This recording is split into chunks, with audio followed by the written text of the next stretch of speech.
Es importante que empiecen a notar que no es lo mismo, ¿sí? La imagen arquetípica, el arcano, como es el papa, la emperatriz, el emperador, el mago y la papisa, que aparecen con sus figuras bien grandes, ocupando casi toda la imagen, que cuando empiezan a aparecer representaciones humanas. Van a darse cuenta que cuando empiezan a aparecer seres humanos que no tienen que ver con un arquetipo o una figura reconocida, su tamaño va a ser más pequeño. Y eso es lo que sucede en esta carta. Entonces, como primera distinción, tenemos tres personajes, el papa como figura central y dos pequeños seres que representan la humanidad por debajo de él, que están como observando esa gran figura. Volvemos al templo, pero esta vez la figura es masculina, casi andrógina, vamos a decir, porque no es una figura masculina como la del emperador o la del mago, sí es distinto, y además que él comunica, ¿sí? Se comunica con los seres humanos, ¿sí? Es el dominio de los tres reinos, espíritu, cuerpo y alma. Decíamos que la mano que sostiene el poder de la conexión con lo divino y lo terrenal está enguantada, y además es la mano izquierda.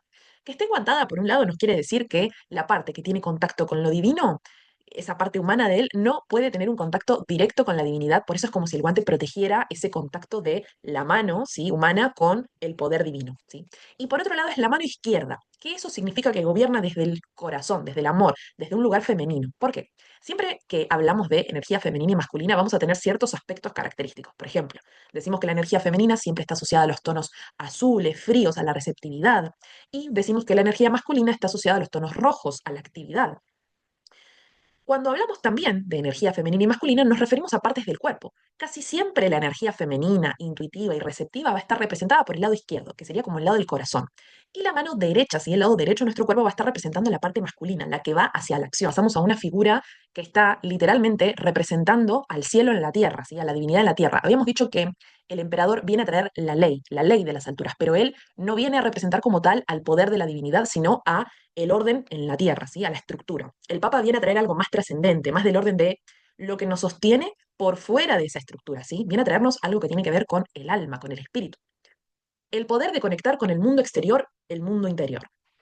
¿Sí? Conectar los dos mundos. Es un puente. El Papa, como palabra clave, es puente entre la divinidad y la humanidad. Imagínense en este momento, ¿no? Si ya hicieron la visualización, la que pasa del emperador al Papa, esta parte donde el emperador se encuentra en un templo, ¿sí? Y al mismo tiempo se encuentra con el libro sagrado y se le habla desde un lugar universal, diciéndole que siempre han estado para él. Es un poco muy abierta la descripción, sí. A mí me gusta que las visualizaciones nos conecten con algo muy profundo, muy abierto para que cada uno pueda recibir lo que tiene que recibir. Pero en definitiva, si todavía no la escucharon, no voy a decirles nada más, pero escúchenla porque está muy bueno. Básicamente nos invita a entender que, como dice el emperador, ¿no? Estamos caminando un sendero donde ya construimos algo, ¿sí? Ya construimos nuestra primera base sólida, pero hay algún pedido interno que nos dice es como si me faltara otra cosa.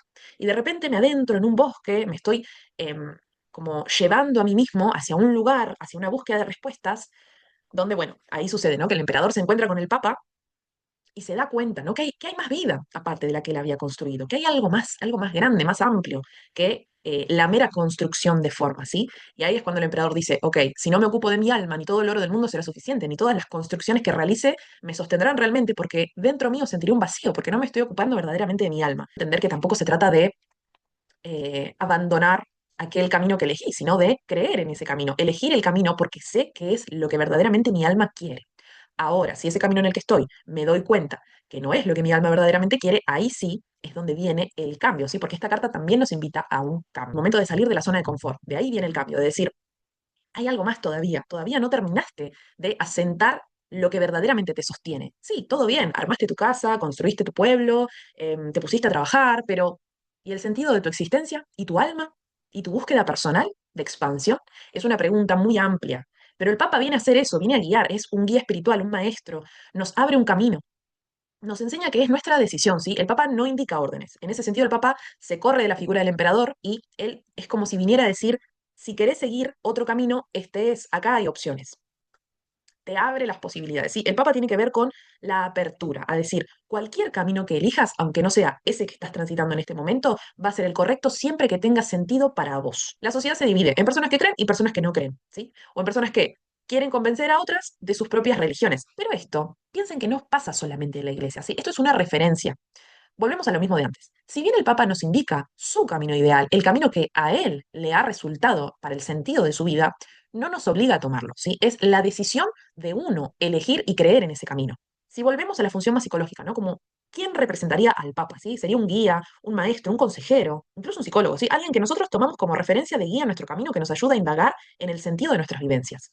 Esa persona que aparece cuando buscamos o necesitamos encontrarnos a nosotros mismos, quien nos brinda respuestas en situaciones de angustia y quien cuestiona cuando creemos que todo está resuelto.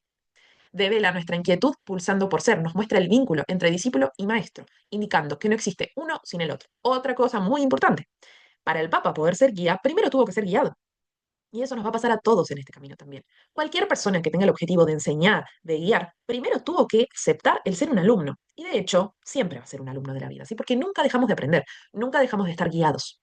Sin embargo, desarrollamos la capacidad de, mientras estamos siendo guiados, también poder guiar a otro que todavía no conoció ese camino que yo ya sí recorrí.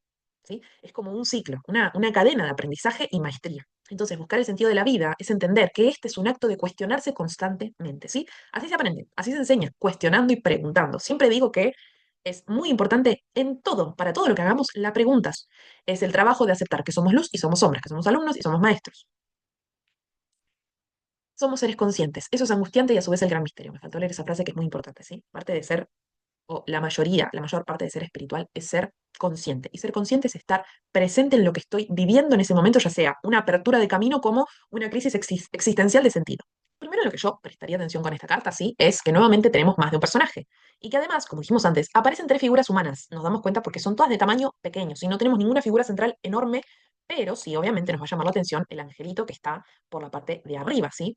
Que tampoco es de un tamaño muy grande, pero claramente nos llama la atención porque está el sol detrás, porque, bueno, es un ángel desnudo, es un cupido. ¿Y qué es lo que vamos a estar observando en esta situación? Porque existe mucha controversia con esta carta también, ¿sí? Siempre que aparece la carta del enamorado o los enamorados, las personas piensan engaño, infidelidad. Y yo siempre digo, no se queden con eso, porque es la primera descripción y la más básica que podríamos decir.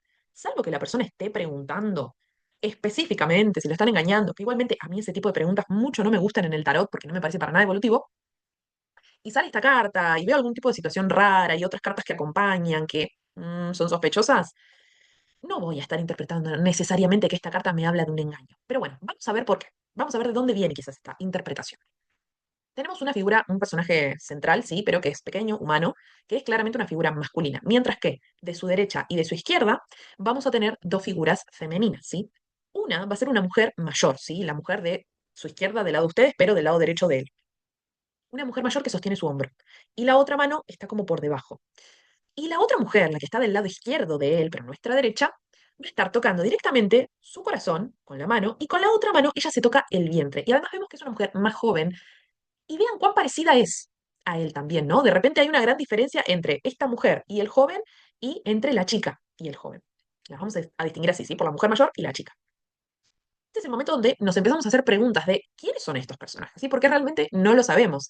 Podríamos interpretar que es la madre del joven y que él le está presentando a su futura esposa, o podríamos interpretar que es simplemente una conversación entre dos mujeres y un hombre, pero claramente con el Cupido hay una escena de amor, ¿sí? Estamos como, ¿qué pasa? ¿Dónde está este personaje?